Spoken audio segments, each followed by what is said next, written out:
Hey, welcome. It's morning here in Calgary, Alberta. Good morning. But depending on where you are in the world, or even what time you might be watching this as it's recorded, greetings. Today, a different sort. I want to try to amalgamate a bunch of subjects all together. In an earlier live stream, I talked about the continuing plague of 2020, 500 plus days to flatten the curve, and we're all in it together and so forth. And you've heard all of those sayings and platitudes, and yeah, we're here. It's what it is and where it is.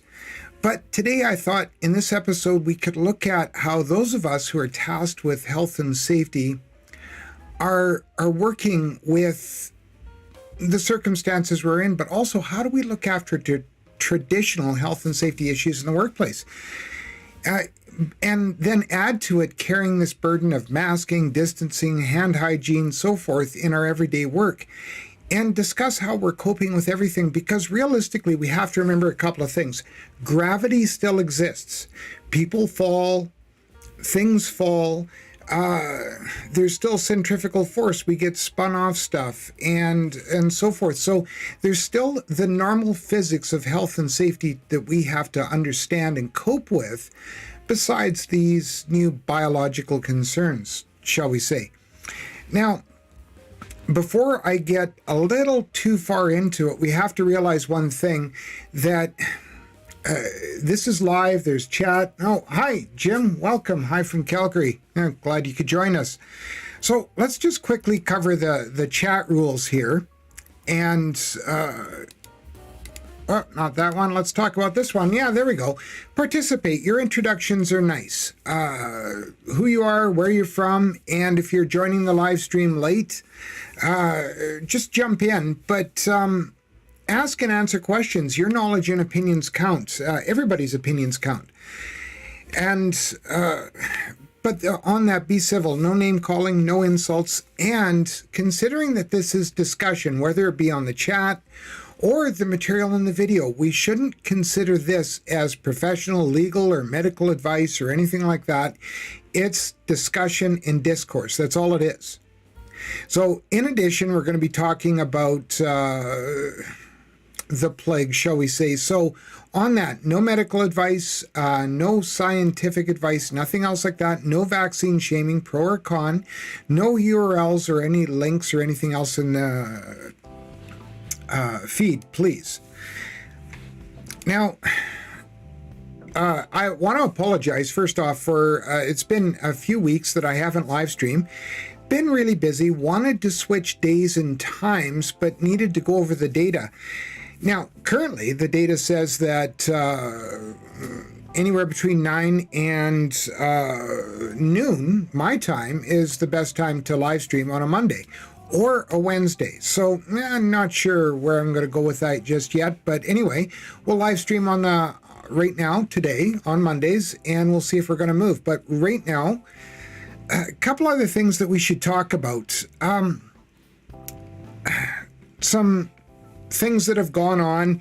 Let's turn off that camera for a sec. Just in amongst things that are going on, and I just thought I'd share some humor, some irony, and how this has affected us as a society in everything that's going on. This is a sign that I found posted on social media.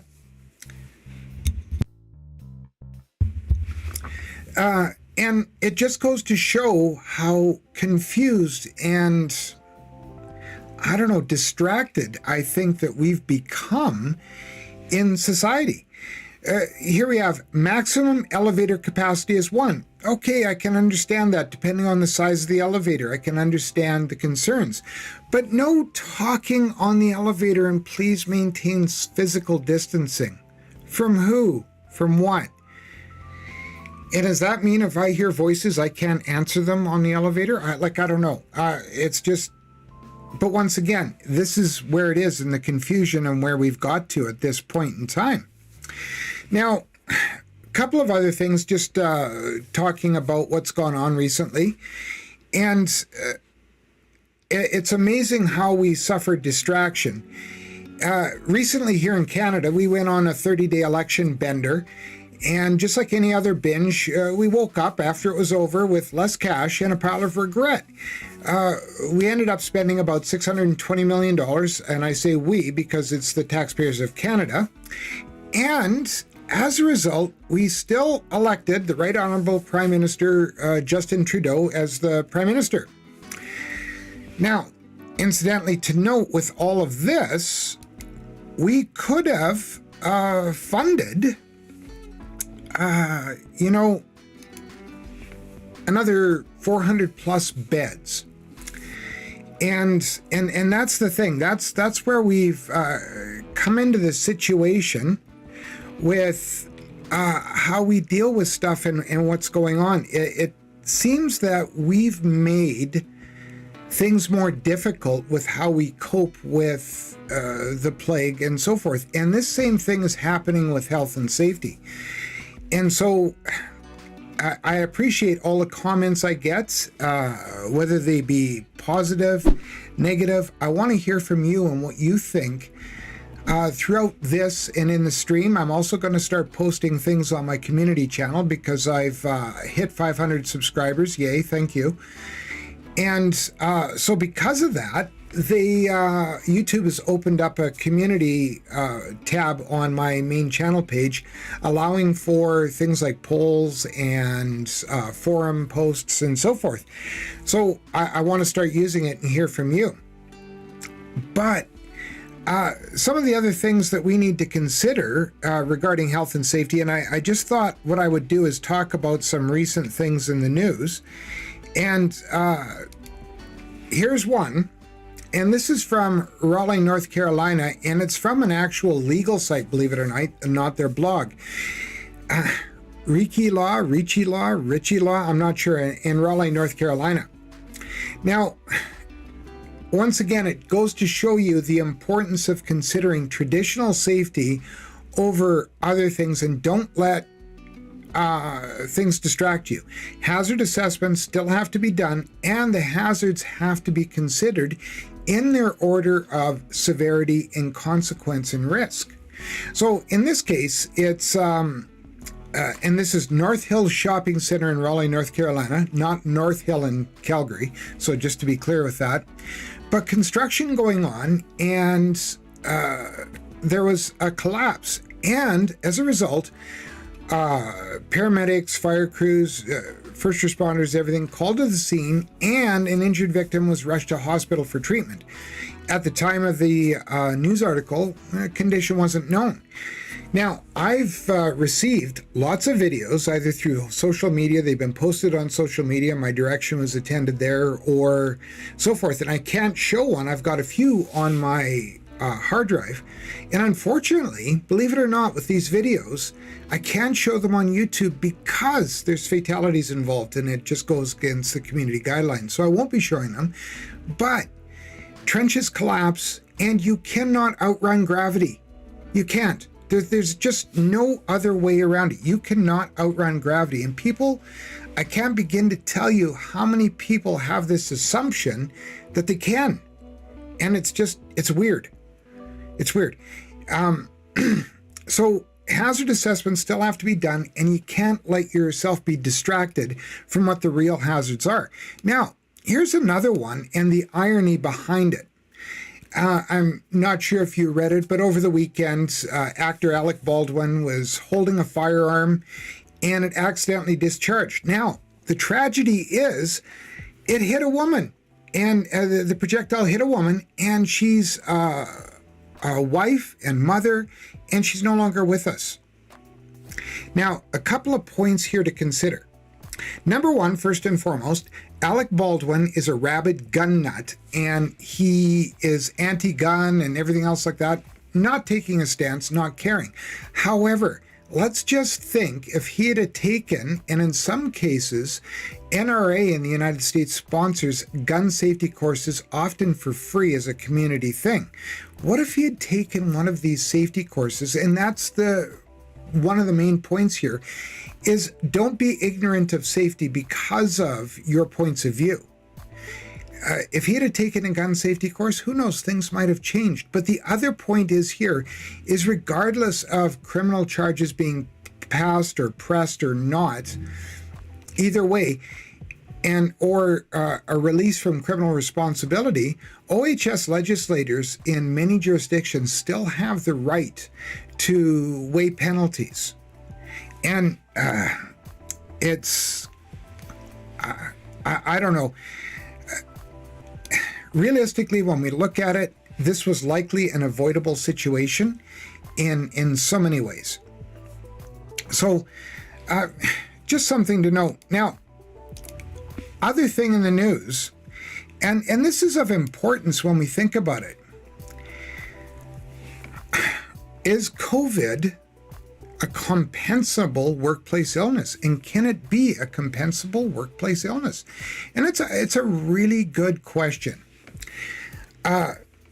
More and more, it's emerging in workplaces about the need for mandatory vaccines and employers needing to mandate vaccines. Excuse me, coffee, it's morning. But now, are workers' compensation boards across Canada going to be hit with the need for coverage for, there we go, my highlighter's not working. But in this one, it's noted, as of July 2021, there are already 27,619 COVID-related claims allowed in Ontario alone, just in Ontario. Now, keep in mind that's an increase, and are there going to be other increases? These, of course, don't include the normal and, like I said, traditional safety, such as slip and falls, and muscular strains or soft tissue strains are usually the top claims as far as workers' compensation injuries go, or workplace injuries go. Now, we have to understand that traditional health and safety as we've known it has been dumped on its ear. It's changed. The world has irrevocably changed since 2020. Things have changed, and things have changed for health and safety, and that's the big one. Now, I've got a little bit more to say on this a little later on, so I want you to stick around because there's more to this than meets the eye.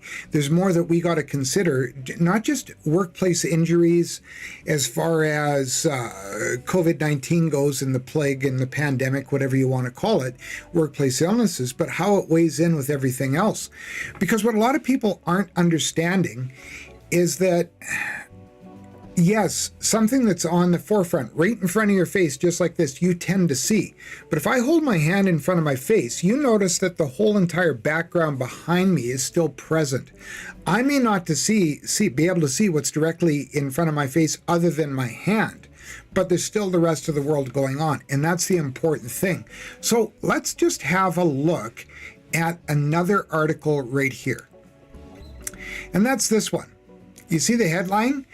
2 million employees killed annually in workplace. Oops, sorry about that. Look at that. I've got part of that cut off here.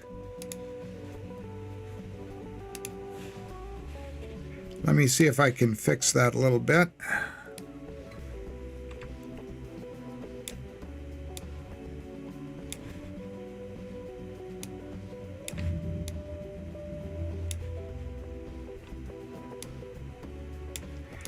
There, that's a bit better.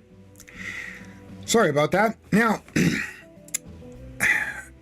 the article goes on to say that more than 1.9 million people are killed every year in workplace accidents, according to the United Nations.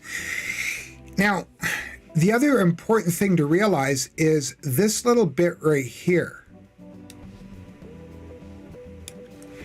80% of the people that died in these are due to non-communicable cardiovascular respiratory diseases made worse by various factors in the workplace. And we're talking about contaminated respirable air, things like that. Now, the article goes on, and if people are interested, let me know in the comments or in the chat, and I can post the links in the description. It's my pleasure to do that. But the whole thing is occupational injuries. Oh, let me try and do this again. Caused 360,000 deaths. The biggest thing was long working hours. Now, it doesn't mean your hours are longer. They're still all 60 minutes, but increased hours in the day. And the biggest issues that they found beyond that were particulate gases and fumes in the workplace were the second deadliest, accounting for 450,000 deaths. So, yes, COVID-19 is a real thing. Absolutely not downplaying that, not saying it's not, certainly not minimizing it at all. But the important thing is to realize is where we are and what's going on with all of this. We tend to get distracted. Like I said, the biggest take on all of this is the revelation that 80% of these workplace deaths and injuries were caused, and the people died due to non-communicable, means not like COVID-19, cardiovascular and respiratory diseases that were made worse by that respirable air. So in short, people are still dying from what we consider as traditional workplace illnesses. Now, where does the challenge come from? Like, where does all of this occur?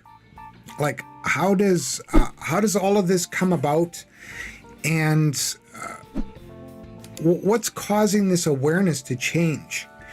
And lots of things bring about that whole entire consideration, but the biggest one that we have to consider that brings to awareness is mainstream media. Mainstream media does a lot that we don't understand. First and foremost, part and parcel, they bring the information to everyone, but honestly, they are bringing the information in such a way to cause triggers.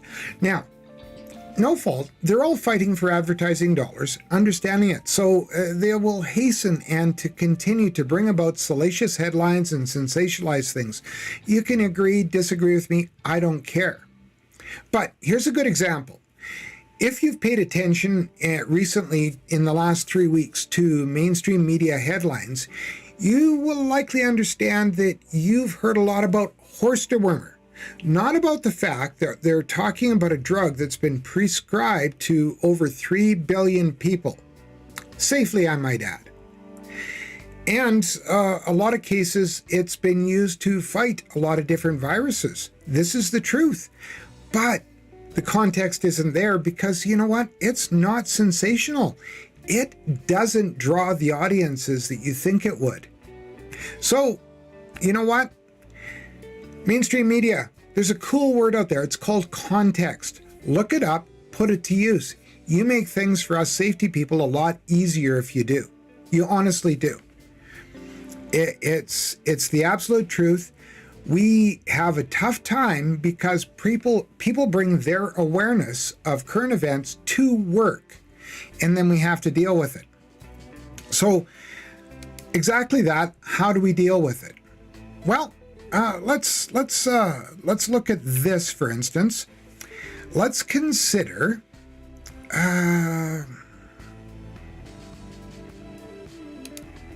how we might understand and deal with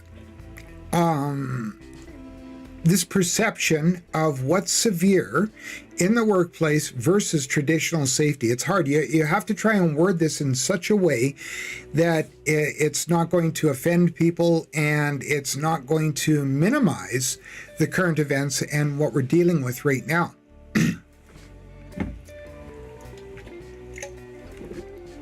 Now, part of the thing is we have to understand as safety professionals the current legislation, the mandates, and the public health orders, because all of them differ. And so pretty important as far as it goes. Let's consider that First off, number one, first and foremost, legislation gives teeth to the policy in the workplace. It gives teeth to the rules.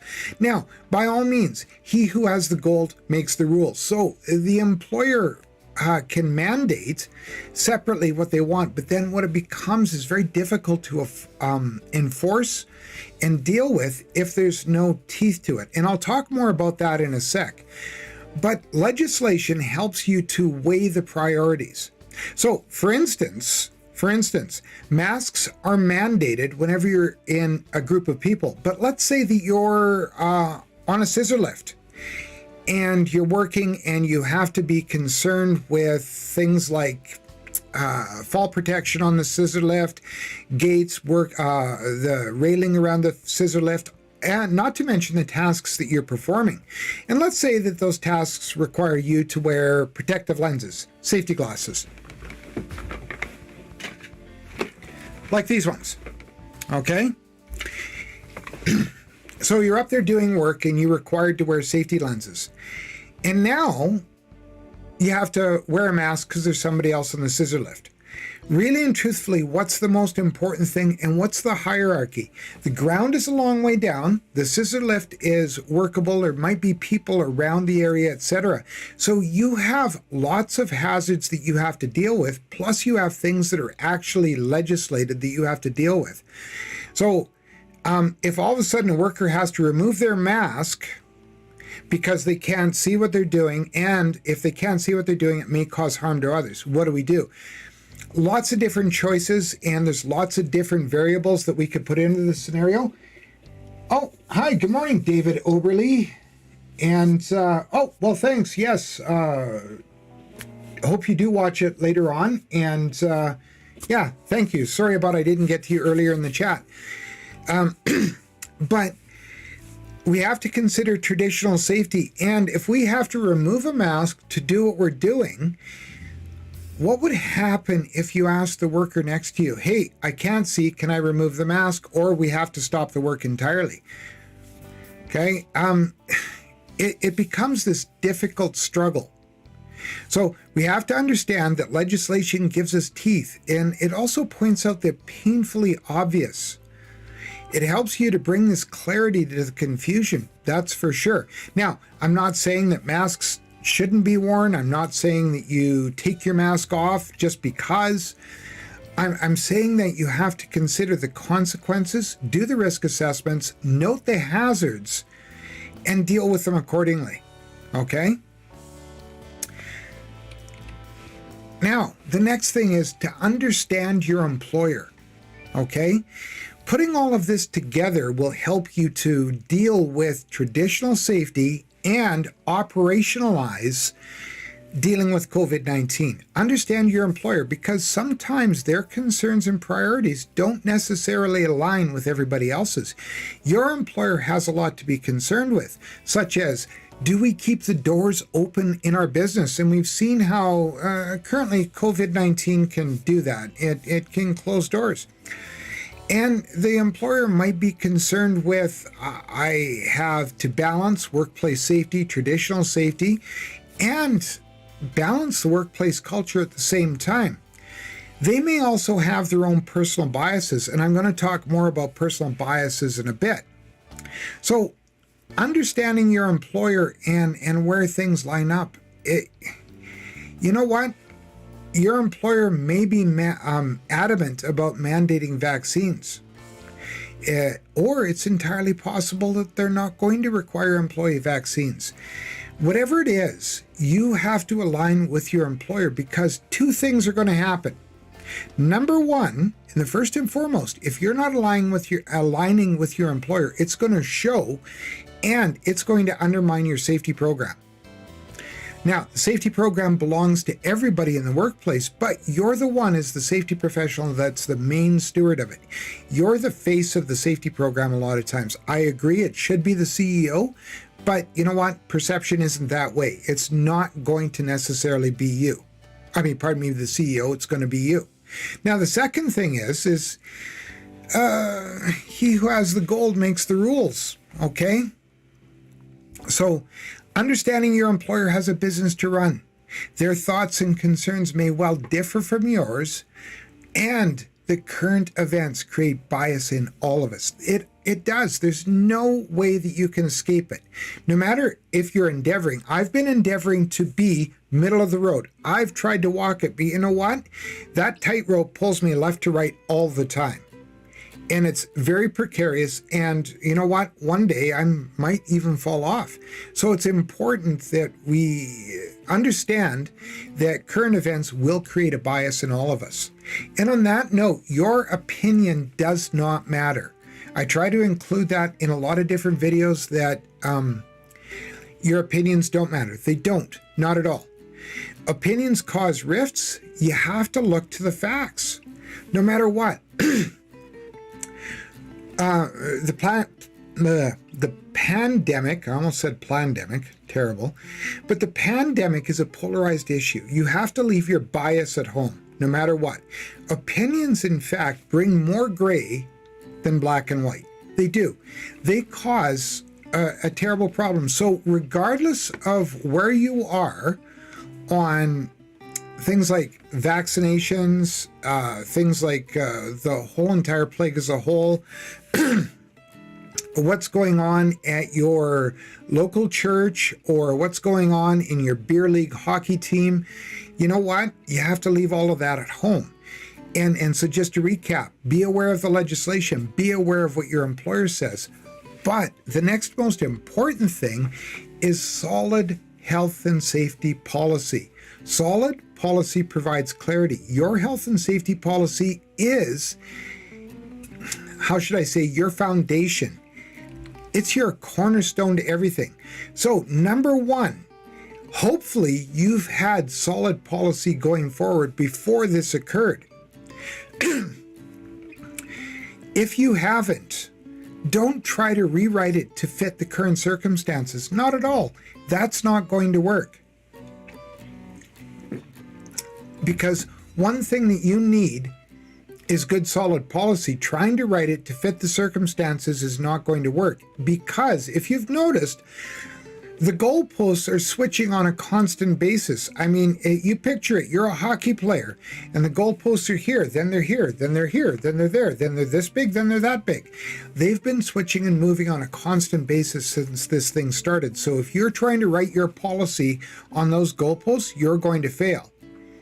Have a good, solid health and safety policy that takes health and safety legislation in its current state into consideration, and your organization's mission, vision, and values. Put them together to drive your program. Where you need to do it is you need to write rules that are supported by your policy and your health and safety program to help in these temporary situations. Because if you have to, rules can be amended. They can be amended to deal with public health orders. They can be amended to deal with either public mandates or your own internal mandates within your organization. Your policy is essentially the cornerstone of your health and safety program. People want guidance. Your organization wants guidance. And if you're trying to constantly rewrite policy, you're not going to give them that guidance that you need. Not at all. So, like I said, we have legislation. It follows the law. Legislation brings order to the chaos. It provides some clarity. Understand that laws can change. Don't confuse regulation and temporary orders for the legislation. And we have to realize one thing. Legislation also applies to things like mandated vaccines. It's a two-edged sword. I'm going to talk about more about that in just a sec. But the other thing is to consider your joint health and safety committee. I've made lots of videos on health and safety committees so far. I encourage you to look them up. Health and safety committees are your stewards of the health and safety program in your organization. They're kind of basically, if you look at it, like your miniature army. As a health and safety professional, they can help to hold you and the program up. So make sure of a few things, and I apologize, I forgot the slide for Health and Safety Committee, so I'll just try and review a few things. Number one is to have good, solid terms of reference for your Health and Safety Committee. I've talked about that in a previous video. Having that terms of reference helps you to function effectively as a Health and Safety Committee. It supports your health and safety program and its components. It also provides a venue where there's no room for argument. There's always room for argument, but at least it provides you with the methodology and the way you're supposed to carry out the meetings and the business of the committee. And it gives you that ability to leave the personal biases at the door, leave them at home, and it gives you that ability to do the work of the committee and do the work of the program effectively. Now, you have to also realize that your health and safety program is really, it's not going to please everyone. No one size fits all. It is not going to do it. It's not going to please everyone. This is a polarized situation. People are going to be picking sides. And honestly, you can't see it because I've shrunk the camera, but the sides are like this. They are so far apart with varying gradations towards the center. Honestly, I find that they start as polarized opposites with the center being very small. It is. It's very small. So your health and safety program has to fit your organization, the mission, vision, and values. Your policy is the foundation of your program, and it has to align with the mission, vision, and values of your organization. If your CEO is changing as the circumstances dictate, then that's going to be a problem. I don't know what to do other than going back to maybe the second slide where it's understanding your employer and what your employer's demands are. But if you have good good foundation in the policy, a good foundation in a program, and then what it enables you to do is create safe work documents that can be created or taken out of service depending on the situation. Depending on the situation.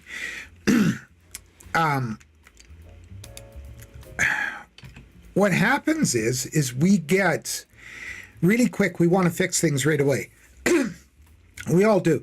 We see an issue, we want to fix it right away, and we want it to go away. Like everybody is clamoring. They want this whole situation to go away right now, go away yesterday, if not the day before. And hey, I'm right there with you. I do too. I want it to go away right away. I do. I really don't know what to think of a lot of situations where we as safety professionals are constantly flip-flopping. We've seen it enough in the main media. We've seen it a lot with a lot of the people who are in charge. I'm not going to name some, but little short guy with glasses in the United States that can't throw a baseball to save his soul. From the moment this whole episode started, it started with him talking about it going to be nothing more than the seasonal flu. Not to wear masks, because masks are bad, even to the point of considering that maybe you need 3 masks. And so the problem is we can't flip-flop like them. We have to maintain traditional safety. Now, let's move on and take these principles and put them into an exercise of a sort, shall we? Let's consider one. I'm going to just ask a simple question. Let's say that a worker decides that they're going to refuse what they consider unsafe work because they suspect another worker's not vaccinated. Now, I bet that some of you are going to say, yes, they can refuse unsafe work. They can walk off. They can do whatever they want because this is unsafe. And then others of you are going to say, no, you know what? I don't think so.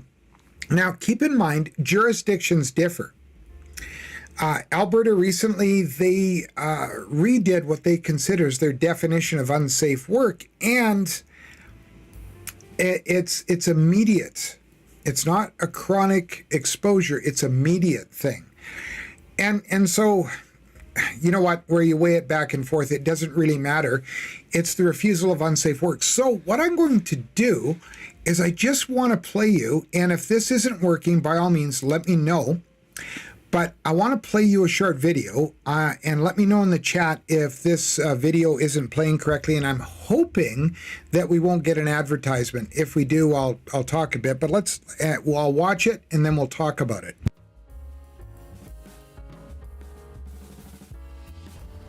A hot question with a hard-to-find answer. If your workplace doesn't have a vaccine mandate, can you refuse to work alongside an unvaccinated colleague? It is an important worker safety issue, but for the technical advice on how that plays out within an individual workplace, I refer people to WorkSafe BC. WorkSafe refused to make anyone available for an interview and referred us to the Labour Minister. The Labour Minister pointed us back to WorkSafe. The situation, will be, different from one to another. So they will be coming in if the worker and the employer is unable to resolve their situation. Given the lack of clear guidance from public officials, we sought the expertise of 2 lawyers. And even they don't agree. The answer is going to be no. You can't outright refuse to work with someone because they're unvaccinated. But what employers are obligated to do is they have to make sure that they're taking reasonable safety precautions, right? So masking, physical distancing.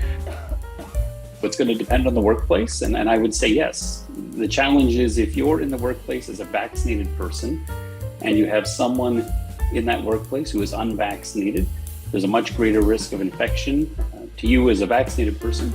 So McLean believes that under the Workers' Compensation Act and regulations, a vaccinated staffer may well have a right to refuse that work environment as unsafe. Something the lawyers do agree on is this. From a legal perspective, it would certainly be nice to have clear guidance. Ultimately, time may resolve this issue. With more and more public organizations implementing vaccine mandates, it's expected a lot more private ones will follow.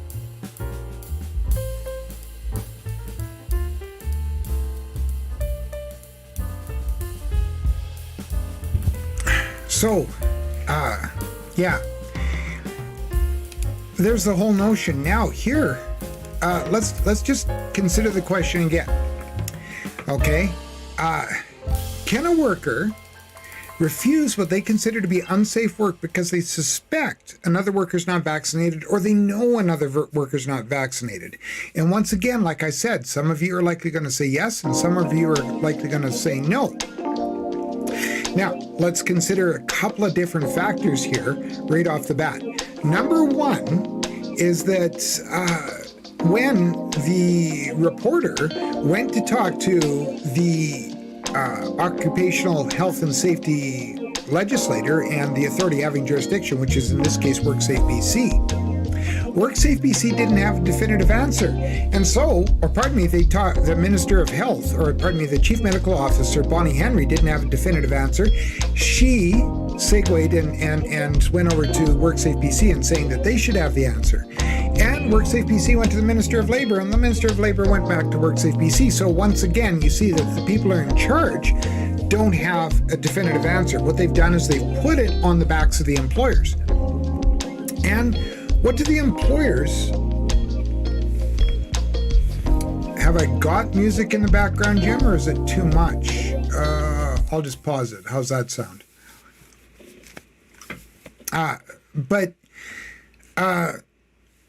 Getting back to what I was saying, they put it on the backs of the employers. And now the employers are stuck with going to lawyers. And now if you look, 2 different lawyers, 2 different law firms, believe it or not, I actually worked with one.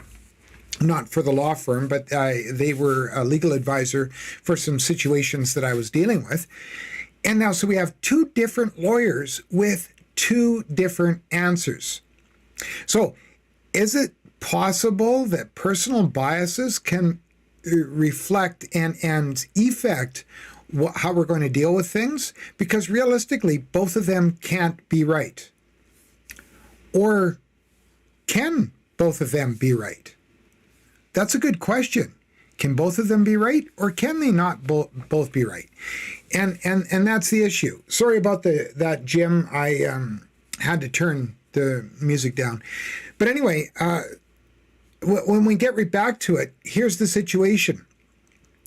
Really and truthfully, if you're to ask me as a safety professional, can workers refuse what they consider unsafe work because the other person isn't vaccinated? As a safety professional, I'm going to say, well, no, hold on. I have to investigate that first before I give you an answer. Now, both videos, or both cases, the lawyers just gave an answer. And you know what? They're lawyers. That's what they do. They're very good at their jobs. However, when you get right down to it, it becomes a difficult situation because every situation is different. So number one, investigate the decision. You can't just give a snap answer. You have to investigate the situation. You have to look at the environment. What's the environment? What are the conditions? Is it outside? Is it out in the open air where we have this constant refreshing of the respirable air? Are the workers more than 6 feet apart? Are they more than 2 meters, 3 meters, 4 meters? What's the, depending on where you are, of course. And then what's the time span? What's the situation? What's being done? Are there other hazards present? Is there a way that we can accommodate it? So the first lawyer talking about how the employer has to take into consideration all of the hazards and has to take all measures possible to reduce the unsafe situation and eliminate the hazards. That's likely the most correct answer because that's what you as a health and safety professional have to do. Number one, investigate the situation. Number two, take all of the environmental and the working conditions into consideration along with the tasks and the additional hazards, and then make your decision. Yes, it might be a situation where the worker in question is unsafe. Let's consider, do they have other health conditions that they have revealed, that they've self-disclosed? Let's just say that they say, hey, I'm an asthmatic and I've been vaccinated, but my doctor says I'm at high risk. You know what? Then you're either going to have to alter the situation or accommodate that worker. The employer also has to have reasonable accommodation up to undue hardship. So they may have to accommodate the worker. So now let's consider another situation as you, as the health and safety professional, might have to deal with. Now, let's say that you're working for a small firm, let's say 100 workers, because believe it or not, 100 workers is a small firm. Now, a few different situations here, and let's talk about mandated vaccines. Everybody in the workplace is vaxxed. Great, pop the cork, pass the champagne, world's problems are over. No, I'm just being sarcastic. If that's the case, your job's easy. Everything is fine. But now, what if you have a mixed percentage, vaxxed and unvaxxed? Think about that one for a sec. I need another drink. And you can weigh that in any ratio you want, 10%, 20%, 50-50, whatever the case may be. And let's say that everybody in the workforce is good workers, they're valued, they're skilled, and they're very valuable. You don't want to lose anyone. Now what? Or let's say that there's another situation where it doesn't matter. All of the workers, some of them are vaccinated, some of them aren't, but they don't care. They're very cool. They just want to work and they want to go to work. Well, first situation, excellent. Third situation, excellent. And you can celebrate. Just do it outside of work hours, please. But it's where we have that mixed group and people are starting to grumble. And the workers that are vaccinated are seeing as it's an unsafe situation. And the workers that aren't vaccinated and just don't care, they feel healthy and they don't want to get vaccinated. There's the difficulty because, as we saw in the video, and I really hope I don't get a YouTube strike against that, but anyway, we'll see. We'll deal with that as it happens. I may have to blur that section out. We'll see. But anyway, if you're if you've noticed that looking at this recorded later and it seems that there's a chunk of the video missing, you know why. But anyway, when it gets right down to it, the governments, the provincial governments, haven't mandated vaccines, with the exception here in Canada of the federal government mandating vaccines for their employees. But even in that case, there's some issues behind that. Some of the unions are fighting it. So it becomes a difficult situation. There's large organizations that have taken a step, and that's why I say it's important to know your employer's concerns, their attention, and where they're taking a stance, because you have to support them as a health and safety professional, regardless of your bias and opinions. And we've seen some large organizations that have been taking that stance. I know of a few large construction companies here in Alberta that have said all of their employees have to be vaccinated. But we've also seen how some large airlines in the news recently mandated that their employees are all going to be vaccinated, and how well that went with them. We see that. Now, we have to understand that if our employer has done a risk assessment, if they've assessed the possible fallout from legal ramifications and action, should they decide that they want to mandate vaccination for all of their workforce, or they've also done the risk assessment on the possibility of workers quitting, or what it might cost them through attrition, terminating, and whatever of the case may be. If they've done all of that and still say that they want to mandate vaccines, so be it. But what about, excuse me, no, it's just I've been talking too much. It's not what you're thinking. What about how you deal with all of this? Number one, do a hazard assessment. Consider the hazards, consider the information that's been weighed, the credible information, not the information on the news, because remember, they have to grab headlines and they have to get advertising dollars. So do your own research, okay? If you have to, consider that if your employer wants to go with not mandating vaccines, and you want to try and have a good system of rules and safe work documents there, you may have to get some outside health advice. But whatever the case may be, do a hazard assessment. Take into consideration the public health orders regarding masking, social distancing, hand hygiene, etc.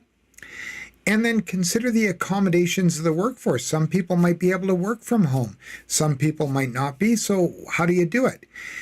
The other option that you have is you could create a rule where everybody that comes to work, if they're showing signs and symptoms, the typical ones with COVID, fever, lethargy, coughing, sneezing, bad cold, they're going to be sent home. I mean, your employer might have to top up sick pay. So if your employer doesn't want to mandate vaccines and they still want to keep everything happy, see if you can talk to your employer and say, is there a possibility that we could top up sick pay and change how we deal with sick pay so that we can do this? Now, whoops, sorry about that. A lot of you might say, well, what about temperature screening? Can we do that? The problem is, and the reliable sources are out there, you can go look it up, that temperature screening is not necessarily a definitive method. That's why it's been stopped in a lot of long-term care homes. They're no longer screening for temperature because you may not display a fever if you've contracted the recent illness we're talking about. So, bottom line is, if your employer has done the risk assessment, they've considered the possible fallout from legal action, you know what? It may just be the case that you need to figure out how you're going to identify the employees that are vaccinated. If your employers decide that, you know what, we're going to have to mandate vaccines, then the next question you have to deal with is, how are we going to deal with this in a privacy setting? Because it now is this fine balance that we have to weigh. And a lot of people aren't worrying, and a lot of employers aren't worrying about it in the public sector or the private sector, is show your QR code, show your record on your phone, whatever the case may be. And it might just be a point of checking off who has displayed a positive indicator and leave it at that. there's a lot of naysayers out there who are saying, okay, if we do that, that's that fine line. If we start there, we're now going to head down a slippery slope where employers can say, hey, we want a recent health screening showing that you're healthy. We want a recent health screening that you don't have cancer or you don't have heart problems or whatever the case may be. Is it going to come to that? I don't know. I honestly don't know. I can't say for sure, but just remember those main points. Understanding the legislation and all of the public health orders, the mandates, etc. Understanding where your employer is, making sure that you have good sound policy, making sure that you can make use of good safe work documents that can be moved back and forth, changed, etc. Make sure that you're writing rules to fit the situation, circulating them, and use your health and safety committee to help shore up those rules and work with the different stakeholder groups. And then leave your personal biases and opinions at home. Deal with just the facts. Just the facts. Now, a lot of people had asked about Q&A, and I did receive one question regarding in comments in another video, and a person asked if I would answer it.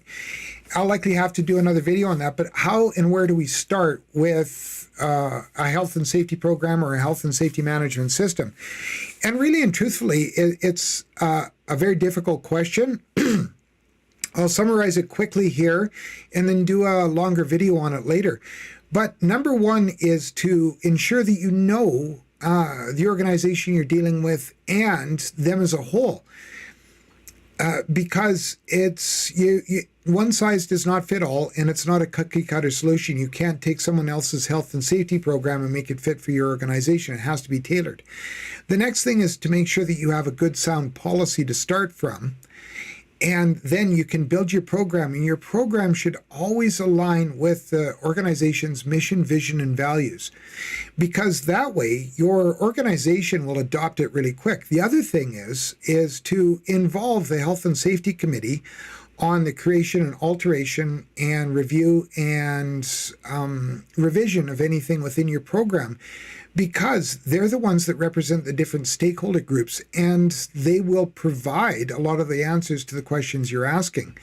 So yes, can I answer that in a better way? Yeah, I can. I'll likely make a video on it.